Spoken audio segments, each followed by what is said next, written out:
আগে আমরা শুনেছি পদ্মাকে বলা হতো সর্বনাশা পদ্মা নদী, কিন্তু এখন পদ্মার অবস্থা চারপাশে তো চর পড়েই গেছে, মাঝখানেও চর পড়েছে। আর আমার মনে হয় মাঝখানেও পানিতে ঠাঁই হয়ে যাবে এমন অবস্থা।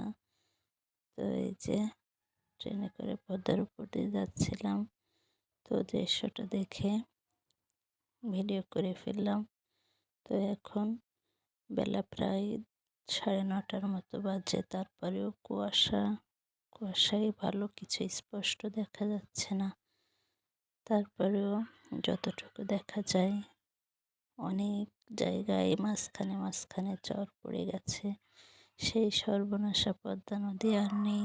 বিশেষ করে এই দৃশ্যটা দেখা যায় এই পদ্মা নদীর উপরে ব্রিজ করার পরে এমন হয়েছে, পানি কমে গেছে এবং বেশি করে চর পড়ে গেছে। নদীর যে নাব্যতা, সেই নাব্যতাটা হারিয়ে গেছে। আগের মতো আর নদীর সেই নাব্যতা নাই, যার দরুন এমন অবস্থা হয়েছে পদ্মা নদীর। এই যে পদ্মার চরে ফসলি জমি, ফসল চাষ করছে সবাই। এই যে মাঠ হয়ে গেছে, সবুজ মাঠ।